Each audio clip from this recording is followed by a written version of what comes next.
So it's not every day you go and you find a beer that, well, kind of catches your eye. And as you can see here, this one caught my eye. Now, this one isn't what it sounds like. It doesn't mean anything bad. In fact, if you know anything about German, what it means is bright. So we're going to be drinking this beer today. It's the Stiegl Hell. We're going to find out what makes it tick, and we're going to do it on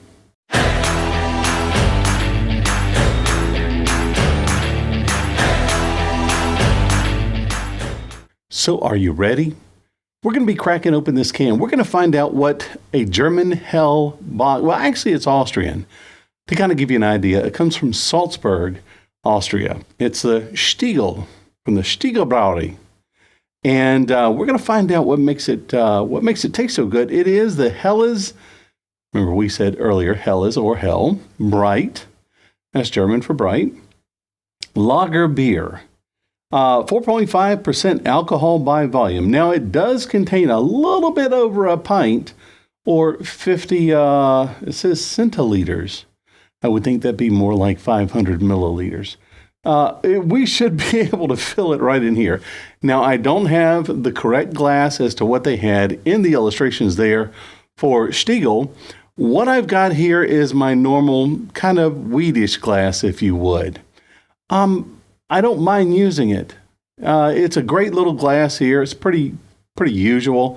It's not quite a wheat glass. It's not quite a Smithwick's glass or a Guinness glass, but I think it'll work just fine. Now, before we get into this beer, we're going to learn a little bit about Helles. We may be learning a little bit about Stiegl, which happens to be, as I understand, the oldest private brewery in Austria. And we're going to do that right now on Beer Through History. Helles, or Hell, is a German lager style of beer that's golden in color, full-bodied, and mildly sweet, with a crisp, balanced finish. The word Helles is German for light, bright, or pale. Helles beers are typically brewed with Pilsner malt, German lager yeast, and bitter hops like Hallertau hops. They have a grainy, sweet malt flavor with subtle floral, herbal, and spicy hop notes and restricted bitterness. Helles beers are less hoppy and dry than German Pilsners or Czech lagers. Nestled in the city of Salzburg, Austria, Stiegl Brewery stands as a testament to the rich heritage of Austrian brewing.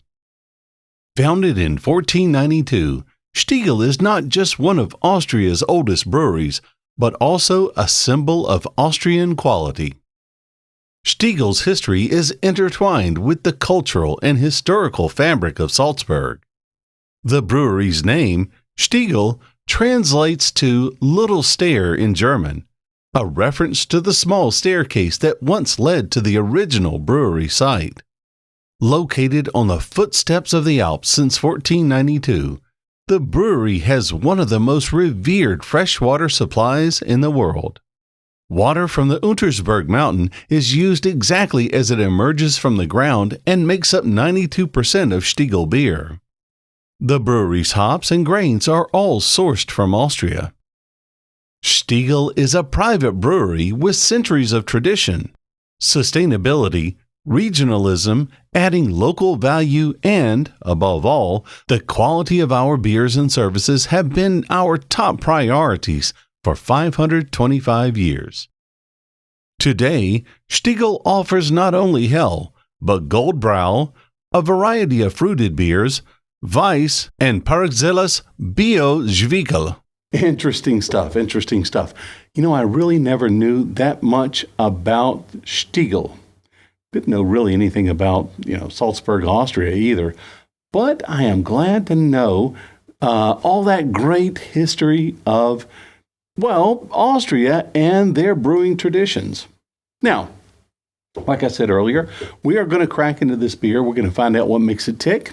So let's go ahead and open it. Now, I expect a lot of good things. I expect a nice, clean, bright beer. I've seen some of the pictures. Never had it before. I've never really had an Austrian beer before, but I'm going to I think we're going to have a good time with this one. So let's see if I can hear it. Okay, hopefully that got picked up pretty well. It looks like it did. So let's see if we can pour it.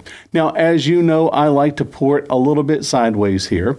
This one I expect to be a little bit more carbonated than normal, just because it is a lager beer, and lager beers can tend to be a little bit more carbonated. Let me go ahead and pour it like this. Oh, wow. Maybe get a little bit more head proud there.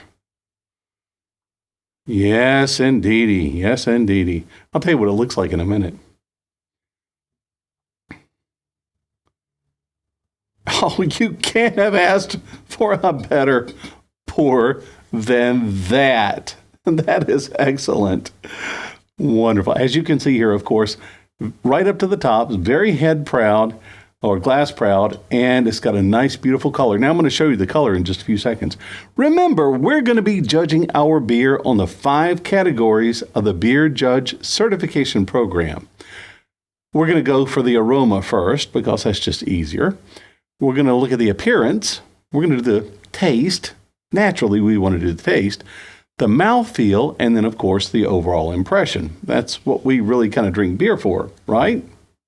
Well, with a 4.5% alcohol, you're really not going to drink a lot of these and get totally bombed out of your skull. Let's do the aroma.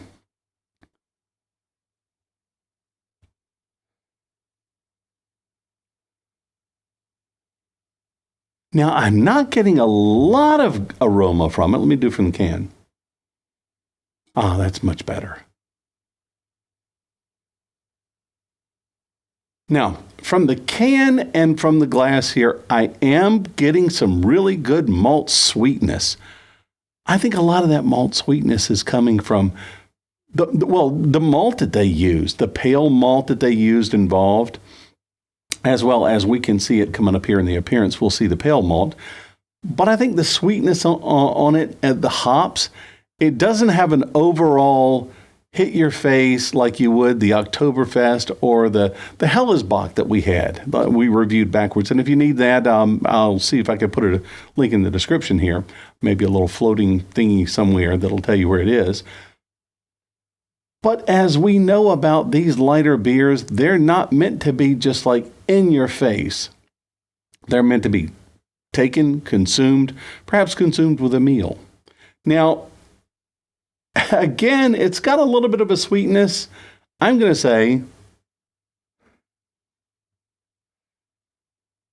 it's not a candy flavor to it. It's just a pure malt flavor. If you've ever had pure malt extract or something like that, maybe a malt, let's say a malt, like a powder, okay?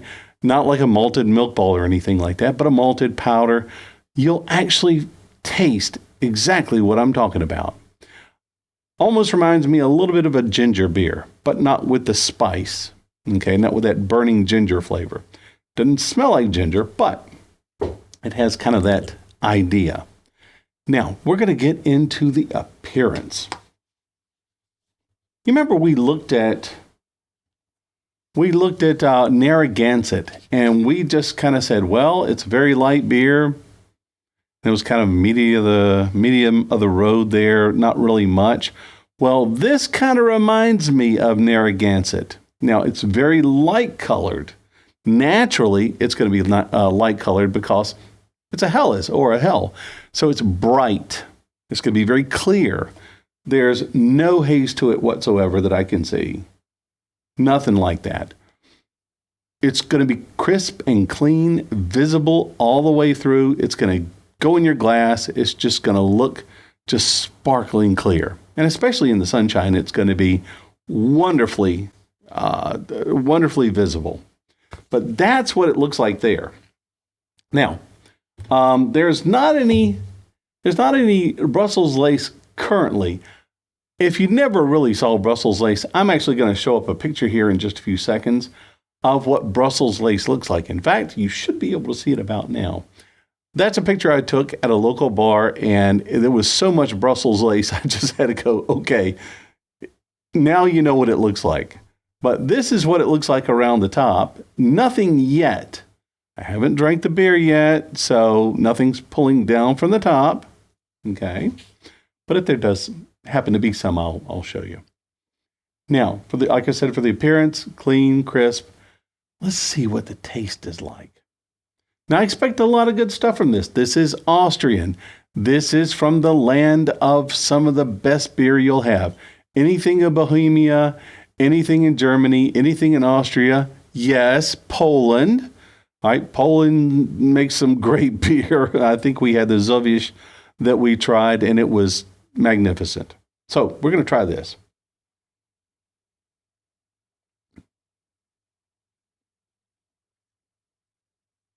So the first taste, I do taste a predominant malt sweetness.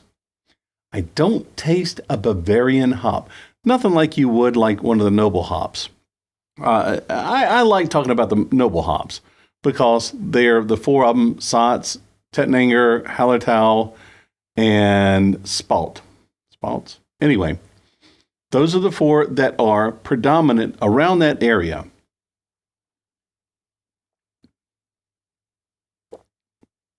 Okay, this is interesting, and I love it. I'm tasting a green apple flavor. Now, you're going to be tasting different things, too. I happen to taste cilantro, and it tastes like dishwashing soap. It depends on the cilantro.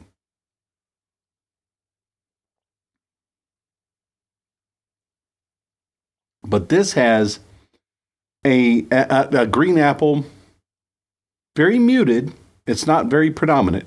The hops I can now taste on the back end. Yes, I can definitely taste the hops now. I'll see if I can find out what hops are in there, and if I can, I'll leave it right up here. I'd love to be able to say it's one of the noble hops. Who knows? I would almost be assured of it. Try another taste.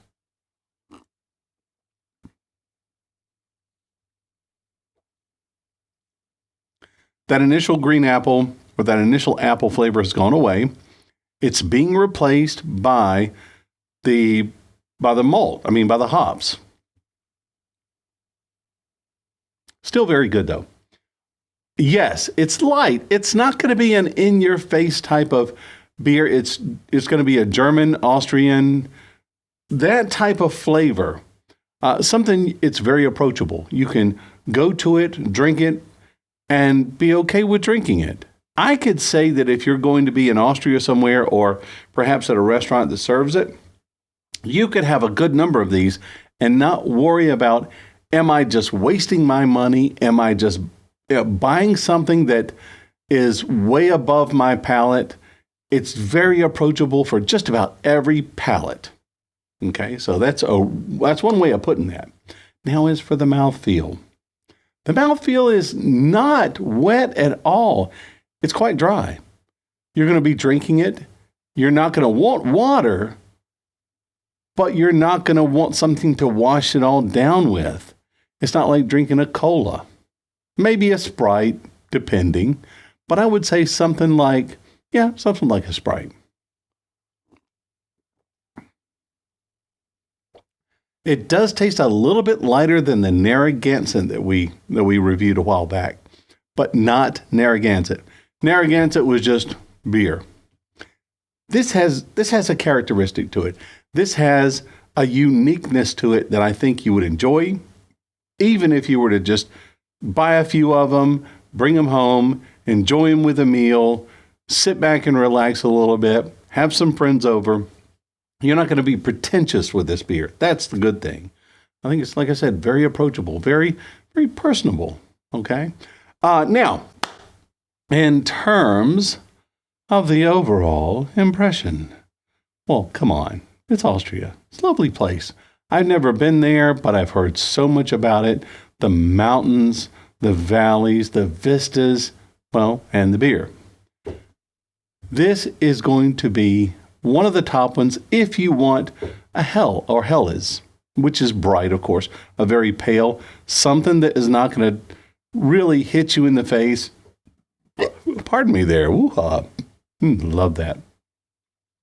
but something you can drink with friends and enjoy it. So, would I recommend it? Absolutely. How many hops would I put out of it? Well, okay, I would say about a 7 or an 8, just for the simple fact that it is a nice standard beer for what it is. I wouldn't classify it the same thing in America as a Yingling. Definitely wouldn't classify it the same thing as like a Rolling Rock. I mean, come on. But there are some other lagers here in America that it would be classified with.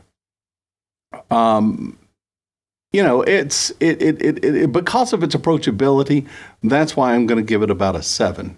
That's not a bad thing. It just is because of the nature of that type of beer. Now, let's get into the beer specs. How about that? We're going to do that right now on Stiegl Hell or Helles Lager. Style: Austrian Hell Lager. ABV 4.5%. IBU 18. SRM 2. fantastic stuff there. Like I said, Stiegl, I believe is a Stiegl, I have to get a little SH to it. Stiegl Hell Bright beer from Salzburg, Austria. If you can find it, go grab some. It is an import. You should be able to find it just about anywhere where good beers are sold. Make sure that you pick it up and just have a good time with it. Again, it's not something that you're going to be afraid to drink. Like I said, it's very approachable. Anyhow, remember, subscribe, right? Ring that notification bell. Make sure you get notified the next time we have a video out. We love bringing this stuff to you. And again, thank you for being here. Remember, if there's anything you want us to try, any beers you want us to review, leave it down in the comments. I do check them. All right, I get a notification that says, hey, someone made a comment. Loving it. So do definitely feel free to let me know what you want me to try. If I can find it, if I can get it, I'll try it for you, okay? Other than that, I do want to say a few things here. Remember, go to Amazon.com, pick up your copy of the Beer Review Logbook. Now, I don't make a cent off of this. I'm not doing this on their behalf, but I found this online. It is one of the best books that you're going to have if you're going to be hunting beer and reviewing beer. You take it. I'm going to even open it up this time. You write down your experiences here, and you come back and you remember what you had. And of course, it's also got some good information like lagers, all of the characteristics of these beers. Back in the back here, if I'm not mistaken, it's in the front here, they have some definitions of the different beer styles. So you're not kind of, held right at the back end of, there we go, some beer styles. Some definitions of the beers and some of the glassware that goes with it. Now, I'm not an extreme, I guess you would say, not extremely particular about the glassware that I use, but on some beers, I will try to get as close as possible. This is as close as possible. You're going to find all different types of glassware whenever you go to like a restaurant or a tap room or anything. Just amazing amount of, and it just depends on what they want to serve it in. It's really funny whenever you go to a place and they have a porter in a standard lager beer stein.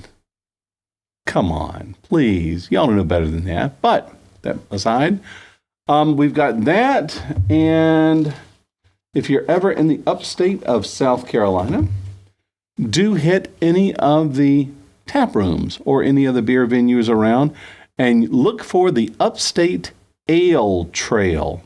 Now, so these are a little bit out of date now because we've had a couple of breweries that have gone out of business. Unfortunately, this is the way this is happening now. But predominantly, this is going to be a great guide as to where to find your next brewery here in the Upstate. If I'm not mistaken, it covers everywhere between Clemson all the way up to, I want to say, Spartanburg and Bowling Springs and so forth. I don't know if there's anything past that. And I also wish there were these in different cities, but I looked, there was none. Now, if you can find it, I always say this, if you can find it, the Total Wine, Total Guide to Beer. It is my beer Bible.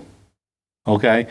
I love this little book. Anytime I have a question about a beer, maybe a beer style, maybe a glass to serve it in, right? I will go to this book right here and look it up. And it's got some good beer trivia in there.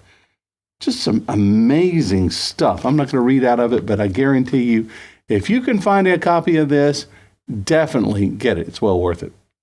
I'd love to see if Total Wine would reprint this and or update it and or put it in PDF format. How about that? What a thought. Total Wine, if you're listening, give me a call. Anyway. Now, if you're out and about in the field, you can take this, I've got the link in the description, to the Beer Judge Beer Score Sheet. Now, this is a little bit more convenient than having the logbook. You can take this, fold it up, stick it in your pocket, take it with you, bring it out, write your beer experiences here. If you know that you're going to go to a tap room, if you know that you're going to go to a beer vendor or some sort of an event maybe, right? You can definitely take this with you. Remember to take a pen. You got the 5 categories of the beer, what the Beer Judge certification judges their beer by. And over here, which is very important, you've got a list of off flavors that you can look, and if you're tasting a beer that just doesn't taste right, you can try to find out what's going on with that beer right here. A lot of times, you'll be able to diagnose it. I've had experiences like that.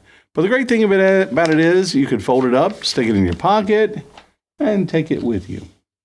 Now, again, thank you folks for being with me today. Thank you for staying and reviewing our beer with us. The Stiegl Hell doesn't mean what you think it means. Bright. Our Stiegl Bright beer. Kind of like a pale ale or pale lager. Now, remember, hit that notification. Subscribe, right? Hit that notification bell. Ring it. Get notified the next time we have a video. We love bringing this to you. And of course, my clock is going off. Anyhow, remember, subscribe, ring the notification bell. That said, again, thank you for being here. We really appreciate you watching our videos. And as we say, Prost! Chin chin! Kanpai! Salud! Slancha! And from America, cheers! Wonderful, wonderful. Prost indeed. Peace, love, and beer.